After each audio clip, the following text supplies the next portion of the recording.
Lecture quotidienne de la Bible. Jour 68. Ancien Testament. Léviticus 19, Léviticus 20. L'Éternel parla à Moïse, et dit, « Parle à toute l'assemblée des enfants d'Israël, et tu leur diras, « Soyez saints, car je suis saint, moi, l'Éternel, votre Dieu. Chacun de vous respectera sa mère et son père, et observera mes sabbats. Je suis l'Éternel, votre Dieu. Vous ne vous tournerez point vers les idoles, et vous ne vous ferez point des dieux de fonte. Quand vous offrirez à l'Éternel un sacrifice d'action de grâce, vous l'offrirez en sorte qu'il soit agréé. La victime sera mangée le jour où vous la sacrifierez, ou le lendemain. Ce qui restera jusqu'au 3e jour sera brûlé au feu. Si l'on en mange le 3e jour, ce sera une chose infecte, le sacrifice ne sera point agréé. Celui qui en mangera portera la peine de son péché, car il profane ce qui est consacré à l'Éternel, cette personne-là sera retranchée de son peuple. Quand vous ferez la moisson dans votre pays, tu laisseras un coin de ton champ sans le moissonner, et tu ne ramasseras pas ce qui reste à glaner. Tu ne cueilleras pas non plus les grappes restées dans ta vigne, et tu ne ramasseras pas les grains qui en seront tombés. Tu abandonneras cela aux pauvres et à l'étranger. Je suis l'Éternel, votre Dieu. Vous ne déroberez point, et vous n'userez ni de mensonges ni de tromperies les uns envers les autres. Vous ne jurerez point faussement par mon nom, car tu profanerais le nom de ton Dieu. Je suis l'Éternel, tu n'opprimeras point ton prochain, et tu ne raviras rien par violence. Tu ne retiendras point jusqu'au lendemain le salaire du mercenaire. Tu ne maudiras point un sourd, et tu ne mettras devant un aveugle rien qui puisse le faire tomber, car tu auras la crainte de ton Dieu. Je suis l'Éternel, tu ne commettras point d'iniquité dans tes jugements. Tu n'auras point égard à la personne du pauvre, et tu ne favoriseras point la personne du grand, mais tu jugeras ton prochain selon la justice. Tu ne répandras point de calomnie parmi ton peuple. Tu ne t'élèveras point contre le sang de ton prochain. Je suis l'Éternel, tu ne haïras point ton frère dans ton cœur. Tu auras soin de reprendre ton prochain, mais tu ne te chargeras point d'un péché à cause de lui. Tu ne te vengeras point, et tu ne garderas point de rancune contre les enfants de ton peuple. Tu aimeras ton prochain comme toi-même. Je suis l'Éternel, vous observerez mes lois. Tu n'accoupleras point des bestiaux de deux espèces différentes. Tu n'ensemenceras point ton champ de deux espèces de semences. Et tu ne porteras pas un vêtement tissé de deux espèces de fils. Lorsqu'un homme couchera et aura commerce avec une femme, si c'est une esclave fiancée à un autre homme, et qui n'a pas été rachetée ou affranchie, ils seront châtiés, mais non punis de mort, parce qu'elle n'a pas été affranchie. L'homme amènera pour sa faute à l'Éternel, à l'entrée de la tente d'assignation, un bélier en sacrifice de culpabilité. Le sacrificateur fera pour lui l'expiation devant l'Éternel, pour le péché qu'il a commis, avec le bélier offert en sacrifice de culpabilité, et le péché qu'il a commis lui sera pardonné. Quand vous serez entrés dans le pays, et que vous y aurez planté toutes sortes d'arbres fruitiers, vous en regarderez les fruits comme incirconcis. Pendant 3 ans, ils seront pour vous incirconcis. On n'en mangera point. La 4e année, tous leurs fruits seront consacrés à l'Éternel au milieu des réjouissances. La 5e année, vous en mangerez les fruits, et vous continuerez à les récolter. Je suis l'Éternel, votre Dieu. Vous ne mangerez rien avec du sang. Vous n'observerez ni les serpents ni les nuages pour en tirer des pronostics. Vous ne couperez point en rond les coins de votre chevelure, et tu ne raseras point les coins de ta barbe. Vous ne ferez point d'incision dans votre chair pour un mort, et vous n'imprimerez point de figure sur vous. Je suis l'Éternel, tu ne profaneras point ta fille en la livrant à la prostitution, de peur que le pays ne se prostitue et ne se remplisse de crimes. Vous observerez mes sabbats, et vous révérerez mon sanctuaire. Je suis l'Éternel. Ne vous tournez point vers ceux qui évoquent les esprits, ni vers les devins. Ne les recherchez point, de peur de vous souiller avec eux. Je suis l'Éternel, votre Dieu.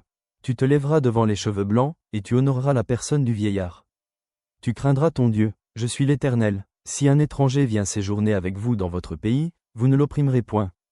Vous traiterez l'étranger en séjour parmi vous comme un indigène du milieu de vous. Vous l'aimerez comme vous-même, car vous avez été étranger dans le pays d'Égypte. Je suis l'Éternel, votre Dieu. Vous ne commettrez point d'iniquité ni dans les jugements, ni dans les mesures de dimension, ni dans les poids, ni dans les mesures de capacité.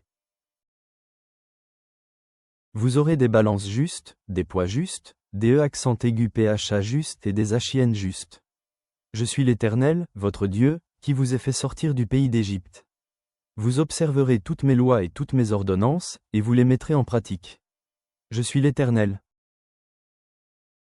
L'Éternel parla à Moïse, et dit, Tu diras aux enfants d'Israël, si un homme des enfants d'Israël ou des étrangers qui séjournent en Israël livre à Moloch l'un de ses enfants, il sera puni de mort, le peuple du pays le lapidera.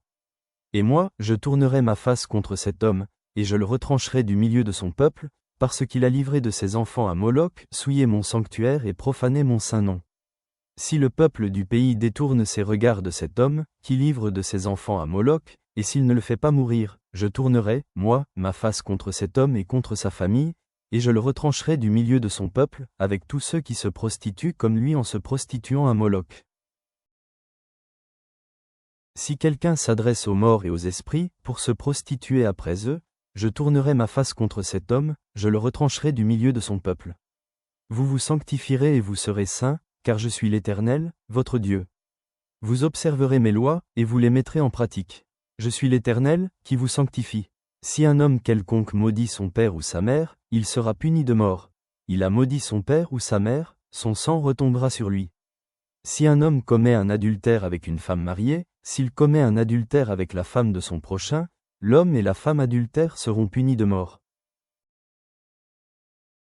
Si un homme couche avec la femme de son père, et découvre ainsi la nudité de son père, cet homme et cette femme seront punis de mort, leur sang retombera sur eux.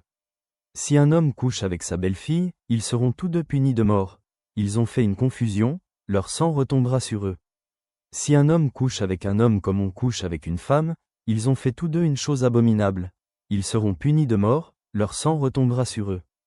Si un homme prend pour femme la fille et la mère, c'est un crime. On les brûlera au feu, lui et elle, afin que ce crime n'existe pas au milieu de vous. Si un homme couche avec une bête, il sera puni de mort, et vous tuerez la bête.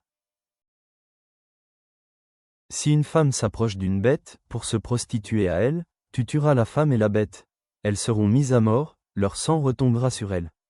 Si un homme prend sa sœur, fille de son père ou fille de sa mère, s'il voit sa nudité et qu'elle voit la sienne, c'est une infamie, ils seront retranchés sous les yeux des enfants de leur peuple, il a découvert la nudité de sa sœur, il portera la peine de son péché.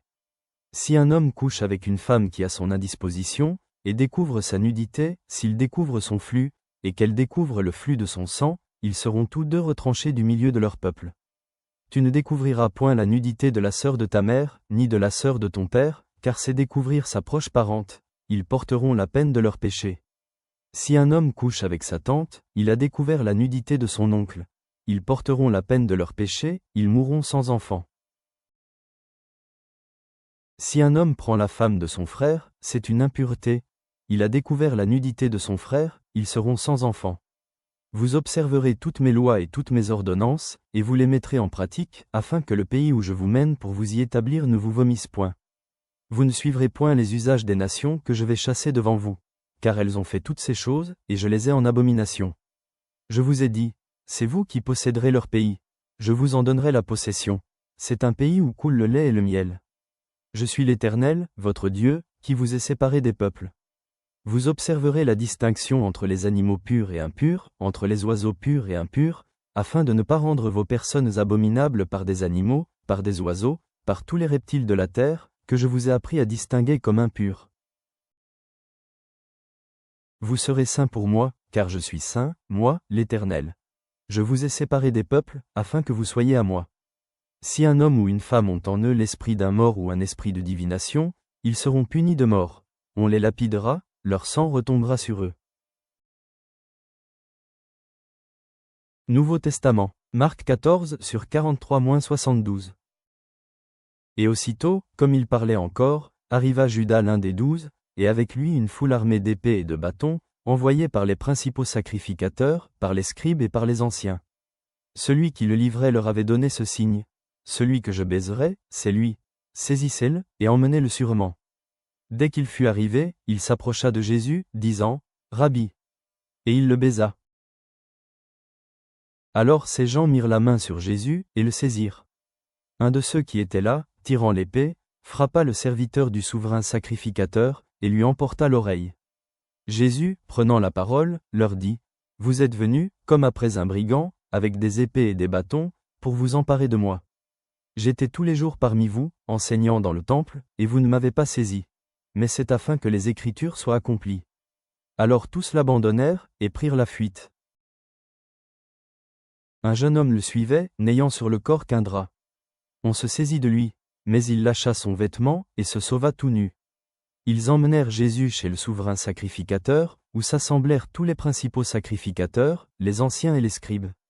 Pierre le suivit de loin jusque dans l'intérieur de la cour du souverain sacrificateur, il s'assit avec les serviteurs, et il se chauffait près du feu.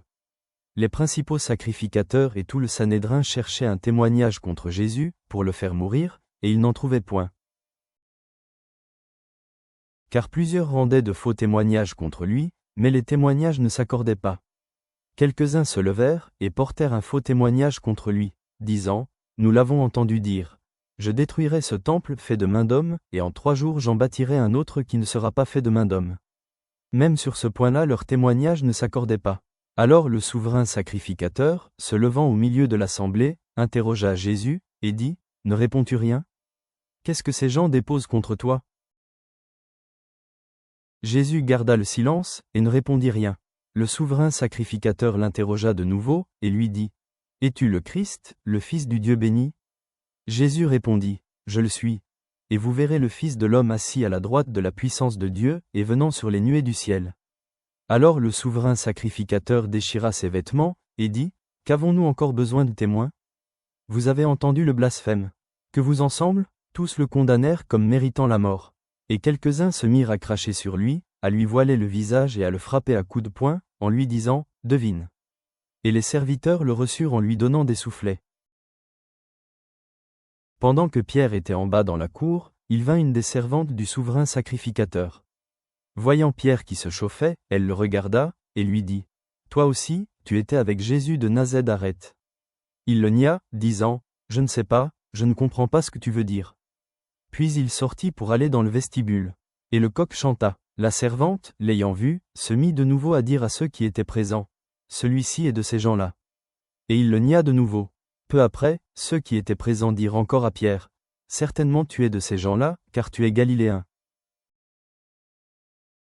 Alors il commença à faire des imprécations et à jurer, « Je ne connais pas cet homme dont vous parlez. » Aussitôt, pour la seconde fois, le coq chanta. Et Pierre se souvint de la parole que Jésus lui avait dite, « Avant que le coq chante 2 fois, tu me renieras 3 fois. » Et en y réfléchissant, il pleurait. Proverbe 6/30-35. On ne tient pas pour innocent le voleur qui dérobe pour satisfaire son appétit, quand il a faim. Si on le trouve, il fera une restitution au septuple, il donnera tout ce qu'il a dans sa maison. Mais celui qui commet un adultère avec une femme est dépourvu de sens, celui qui veut se perdre agit de la sorte. Il n'aura que plaie et ignominie, et son opprobre ne s'effacera point. Car la jalousie met un homme en fureur, et il est sans pitié au jour de la vengeance. Il n'a égard à aucune rançon, et il est inflexible, quand même tu multiplierais les dons. Père céleste, nous nous présentons devant toi avec des cœurs humbles, cherchant à incarner la sainteté et la justice auxquelles tu nous appelles dans le Lévitique. En méditant sur la trahison de Jésus dans l'évangile de Marc, rappelle-nous l'importance de la fidélité et de l'intégrité dans nos relations. Aide-nous à résister à la tentation du péché, comme nous y met en garde les proverbes, et à honorer nos engagements envers toi et envers les autres. Que nous nous efforcions d'aimer notre prochain comme nous-mêmes, en vivant selon les principes de ta parole dans tout ce que nous faisons. Conduis-nous par ton esprit aujourd'hui et toujours. Amen.